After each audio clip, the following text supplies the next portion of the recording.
Good evening. Welcome to another live feed on Rashad YouTube channel. Let's get into it, man. The Word of God, Life in the Spirit Study Bible, chapter 25, 26, and 27 for the book of Ezekiel. The Life in the Spirit Study Bible. Let's get into it.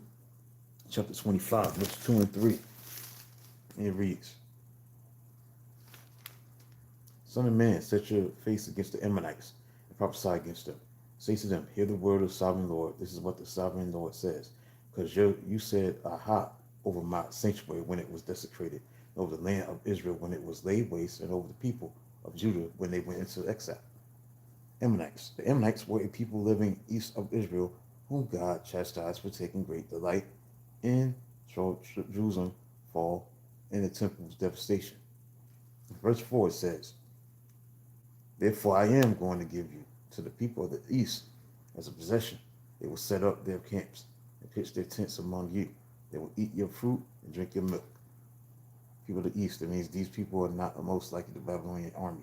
In verse 8 it says, This is what the sovereign Lord says. Because Moab and Seir said, Look, the house of Judah has become like all other nations. Like all other nations. That means that Ezekiel is prophesying that Moab will be punished because they believed that Israel's God was no greater than the gods of other nations. In verse 12 it says, This is what the sovereign Lord says, because Edom took revenge on the house of Judah and became very guilty by doing so. Revenge, that means the Edomites will be punished for their intense hatred of Israel. So chapter 26, verse 2, and it reads,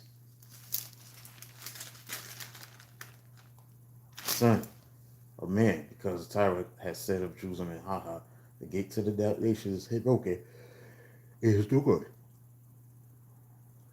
Has swung open to me. Now that she lies in ruins, I will prosper. Tyre, that means that the capital of Phoenicia, Tyre, was located 60 miles northwest of Nazareth on the Mediterranean coast. Part of the city was an inland, was an island, and part was coastland at the foot of the Lebanon mountains. Tyre rejoiced over Jerusalem fall because it believed it would gain financially from trade advantages. Now that Judah was out of the picture, Tyre's desire for wealth was no thought of the suffering it caused. Others thought brought God's judgment. The city was subjugated by many nations. The Babylonians next to Persians, then the Greeks led by Alexander the Great, 332 BC.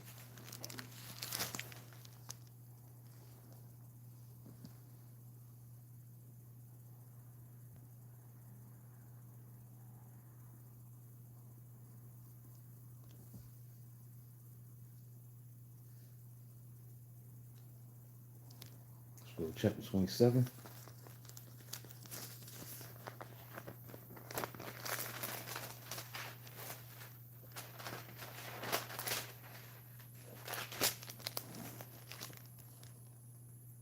Verse 1 through 36.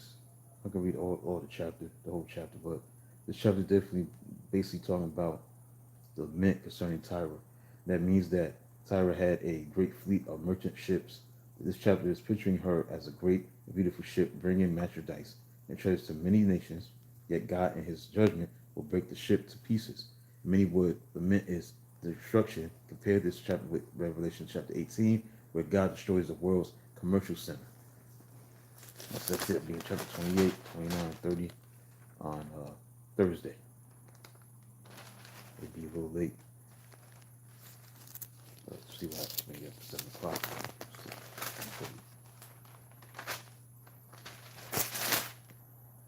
All right, let's get into it, man.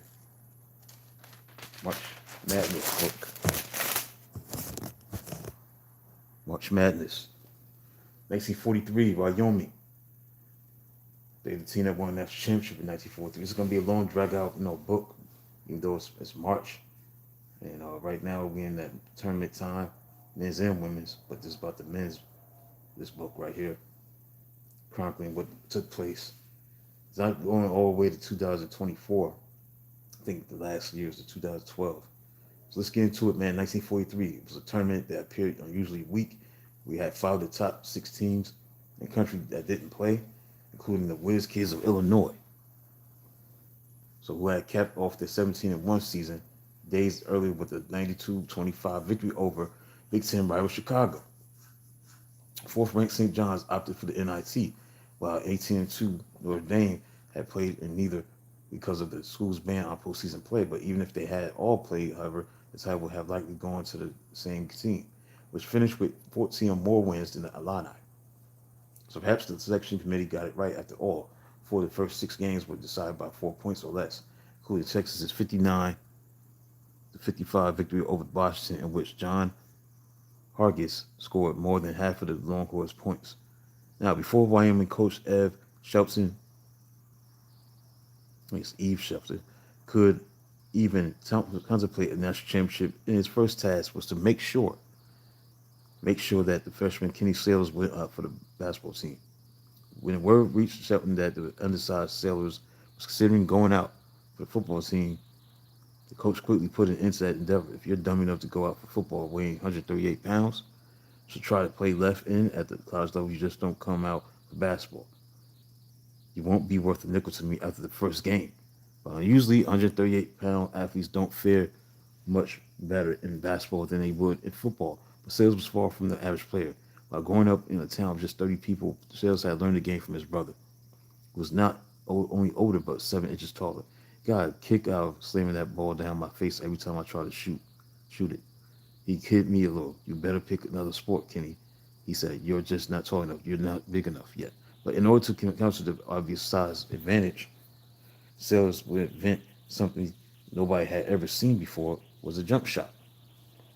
I don't know how I came about it. I just thought, how the devil am I going to get up high enough to over? I just jumped in the air. I got up pretty high, got that ball over him. The thing went in. Since he had just stumbled upon something completely innovative, Sales practiced a move almost every day for years. By the time he reached campus in Laramie, his shot was the hardest to block in the country. Sales continued to work on that shot in college. As a junior, his team was nearly unstoppable, achieving a 33-2 record despite playing only 6 home games. Winning on the road was easy, but when the Cowboys arrived at the NCAA tournament, they ran into some much stiffer competition. Their first game against Oklahoma, they found themselves down 14-4 thanks to the play of Oklahoma's 6'6" Terry Tucker. Shelton knew the score would get out of control if Tucker maintained his pace, so he instructed his players to lure the Oklahoma Star into foul trouble. The plan worked to perfection. Tucker fouled out before the first half was even over. Center Milo Kamenich, who actually lived in Shelton's basement, took full advantage of Tucker's absence, scoring about 16 points in the second half to give the team a 53-50 win.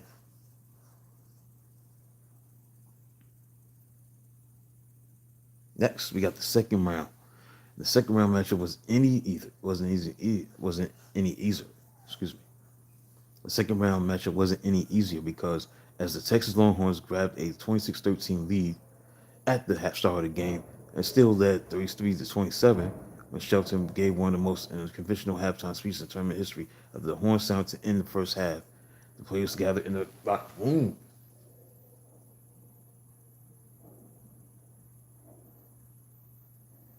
The coach was nowhere to be found, but after half the intermission had passed, Shelton opened the door just enough to peer into the room, drop a bunch of his players. Well, I hate to do it, but it looks like it's going to be that way. I want to go back to the hotel, start packing to go home. Says you and Cummings have to get the show going in the second half. I try to get back if I can.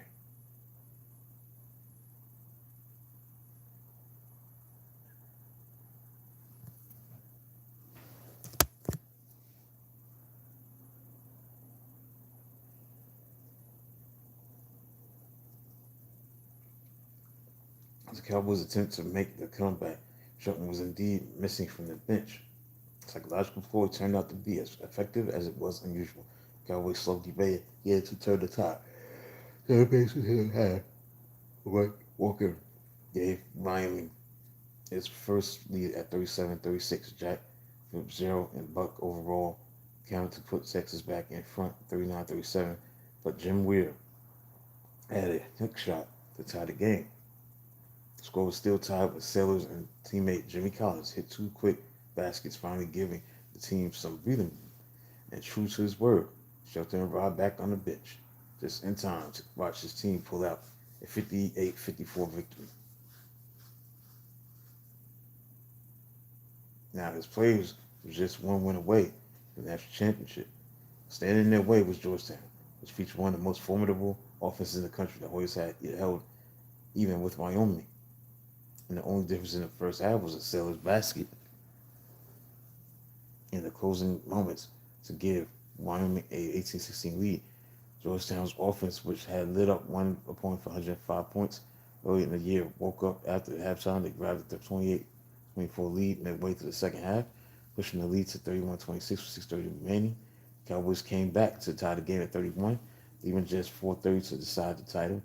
Cummings added a free throw, and Collins tipped in and two missed shots, to put Wyoming in front 36-31.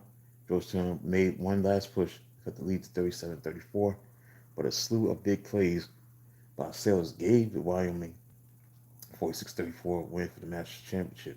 Even with three impressive comebacks, fans remain unsure of the honors bestowed upon the Cowboys, insisting that the NIT was still the premier postseason tournament. Shelton decided to approach basketball promoter Ned Irish with the Red Cross charity game as the NIT wanted to truly determine the best team in the country. Over 18,000 people, more than twice the entire population of Laramie, crammed into New York's Madison Square Garden to cheer on hometown St. John's University. It wins the best game of the season as the Redmen stormed back from a 46-36-38 deficit in the last 2 minutes, tying the game on a hook shot with 10 seconds left.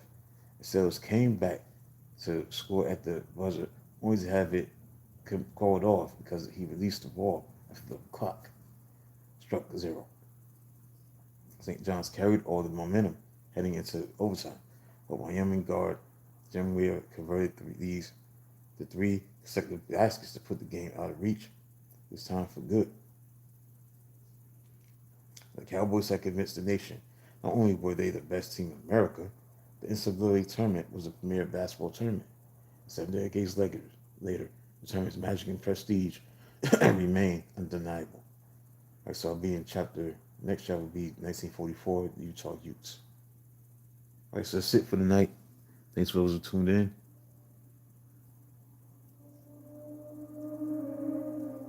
For today's live feed, be back on Thursday. Thanks for those who tuned in. Until then, talk to you next time. I'll be in Life of Spirit Study Bible on Thursday, chapter 28, chapter 28, 29, and 30 will be the next chapters I'm going to be reading from. Chapter 28, 29, and 30.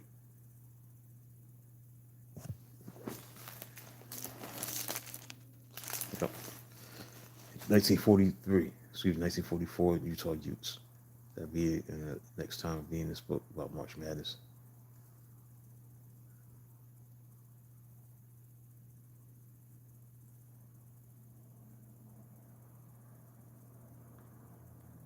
That's it. Until then, talk to you on Thursday.